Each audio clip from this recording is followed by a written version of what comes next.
नमस्कार किसान साथियों, आज मैं बहुत ही महत्वपूर्ण जानकारी देने वाला हूं इस वीडियो के माध्यम से।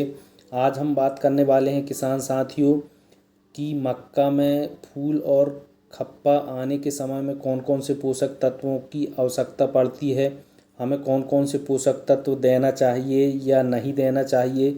इन सब बातों की जानकारी मैं इस वीडियो के माध्यम से देने वाला हूं किसान साथियों। और मैं आगे वीडियो में ऐसे पोषक तत्व बताऊंगा आज तक आपको किसी ने नहीं बताया होगा, और यदि इन पोषक तत्वों का यदि आप इस्तेमाल करते हैं तो आपकी मक्का 100% 35 से 40 कुंटल उत्पादन देगी किसान साथियों। तो यदि आप वीडियो को अंत तक देखते हैं, पूरा देखते हैं, तो आपको जानकारी समझ में आएगी। जिन लोगों ने वीडियो को लाइक नहीं किया वह लाइक कर लें, चैनल को सब्सक्राइब कर लें और वीडियो को हाइप करें, ज़्यादा से ज़्यादा शेयर करें ताकि दूसरे किसान साथी भी इस वीडियो के माध्यम से फ़ायदा ले सकें। चलिए वीडियो स्टार्ट करते हैं। हमारे किसान साथियों ने अभी तक मक्का की फसल में जो पोषक तत्वों की आवश्यकता है वह पूरी कर दिया, और यदि नहीं भी किया है तो अभी आपके पास आखिरी चांस है कि आप यदि जिन पोषक तत्वों की आपकी मक्का में आवश्यकता है और उन्हें यदि आप डालना चाह रहे हैं, तो यदि आप उन पोषक तत्वों को देना चाह रहे हैं तो कब दें और कितनी मात्रा में दें, और कौन कौन से पोषक तत्व अभी हम मक्का की फसल में दे सकते हैं। जैसे हमारी अभी मक्का की फसल छामर खप्पा के समय में, छामर जो रहती हैं उन्हें फूल कहते हैं, और उसी समय में फूल और खप्पे मक्का की फसल में एक साथ निकलते हैं। तो इस समय में कौन से पोषक तत्व ज़रूरी होते हैं, और यदि इनको हम डालते हैं तो हमारी मक्का की फसल में 100% गारंटी के साथ बता रहा हूँ किसान साथियों, यदि इस समय में आप जिन पोषक तत्वों की आवश्यकता है और यदि उन्हें देते हैं मक्का की फसल में तो आपकी 100%, यदि आप 1 एकड़ में 20 कुंटल का उत्पादन ले रहे हैं तो आप 5 कुंटल बढ़ के आपका उत्पादन मिलेगा। ऐसे आप 1 एकड़ में 20 कुंटल ले रहे हैं तो आपको 25 कुंटल का उत्पादन मिलेगा। 5 कुंटल ज़्यादा उत्पादन लेंगे आप। और यदि कोई किसान साथ ही 25 कुंटल का उत्पादन लेता है तो उसे 30 कुंटल का मिलेगा, और यदि कोई किसान 30 कुंटल का उत्पादन लेता है तो उसको 35 कुंटल का उत्पादन मिलेगा। इस तरह से यदि आप फूल और खप्पा आने के समय में, भुट्टा निकलने के समय में यदि आप इन पोषक तत्वों को डाल देते हैं तो आपकी 100% आखिरी समय में आपको 5 कुंटल का उत्पादन बढ़ के मिलेगा किसान साथियों। तो हमें मक्का की फसल में भुट्टा निकलते समय और फूल आते समय कौन से पोषक तत्व देना चाहिए। मक्का की फसल में सबसे ज़्यादा महत्वपूर्ण नाइट्रोजन, फास्फोरस और पोटास, इन पोषक तत्वों की सबसे ज़्यादा आवश्यकता होती है। और साथ में आप जिंक सल्फेट और सल्फ़र का भी इस्तेमाल कर सकते हैं, और मैग्नीशियम का भी इस्तेमाल कर सकते हैं यदि आपको अच्छा से अच्छा उत्पादन लेना है तो हमें कब डालना चाहिए और कितनी मात्रा में डालना चाहिए, इन सब बातों की जानकारी मैं आगे वीडियो में बताने वाला हूं किसान साथियों।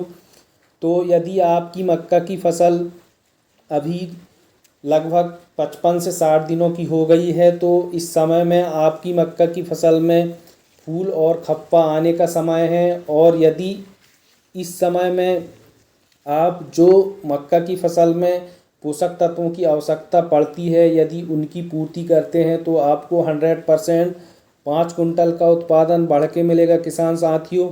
इस समय में सबसे ज़्यादा पोषक तत्वों की आवश्यकता पड़ती है, क्योंकि इस समय में पेड़ बढ़ावा लेता है और तना भी मोटा होता है, और जो भुट्टा आते हैं तो उनका विकास होता है। भुट्टा यदि आप इन पोषक तत्वों को देंगे तो आपका भुट्टा बड़े साइज में बनेगा, उसमें दानों की संख्या अधिक होगी और आपके जो दाने भरेंगे वह चमकदार भरेंगे, और आपके दानों का वजन भी अधिक होगा यदि इन पोषक तत्वों को देते हैं तो मक्का की फसल में सबसे ज़्यादा कौन से पोषक तत्वों की आवश्यकता पड़ती है? नाइट्रोजन, फास्फोरस और पोटास। तो हम शुरुआती समय में इन पोषक तत्वों को दे देते हैं, पहली खाद डालते हैं, दूसरी खाद डालते हैं। उस समय में कुछ लोग यूरिया के साथ कई किस्म के पोषक तत्व मिलाते हैं लेकिन उन्हें अच्छा रिजल्ट नहीं मिलता। और यदि आप जो मक्का की फसल में जिन पोषक तत्वों की आवश्यकता है यदि उनको डालते हैं तो आपकी मक्का में 100% अच्छा उत्पादन मिलता है किसान साथियों। और यदि आप मक्का की फसल में कई प्रकार के पोषक तत्व देते हैं और उनकी आवश्यकता नहीं है तो आपका फालतू में पैसा खराब होता है और आपको अच्छा रिजल्ट भी नहीं मिलता। इसलिए आपको जिन पोषक तत्वों की आवश्यकता है मक्का की फसल में वही पोषक तत्व दें। तो इस समय में फूल आने के समय में और भुट्टा बनते समय कौन से पोषक तत्वों की आवश्यकता पड़ती है? नाइट्रोजन, फास्फोरस और पोटास। तो आप 25 किलो यूरिया और 15 किलो फास्फोरस यानी आप NPK कोई भी 12-32-16 ले सकते हैं या 20-20-13 ले सकते हैं। और 20 किलो पोटास 1 एकड़ की मात्रा बता रहा हूँ मैं। इन तीनों चीज़ों को आप फूल आने के समय में और भुट्टा बनने के समय में यदि डालते हैं तो आपकी मक्का की फसल में 100% आपकी मक्का की फसल बहुत ही अच्छा उत्पादन देगी किसान साथियों। और आपकी मक्का की फसल में जो पोषक तत्वों की आवश्यकता है वह पोषक तत्वों की पूर्ति हो जाएगी। और मक्का में जो आपके भुट्टे बन रहे हैं उनमें दानों की संख्या अधिक बनेगी और आपके भुट्टे का जो साइज है बड़ा बनेगा और मोटा बनेगा। इस तरह से आपके मक्का की फसल में अधिक उत्पादन मिलेगा किसान साथियों।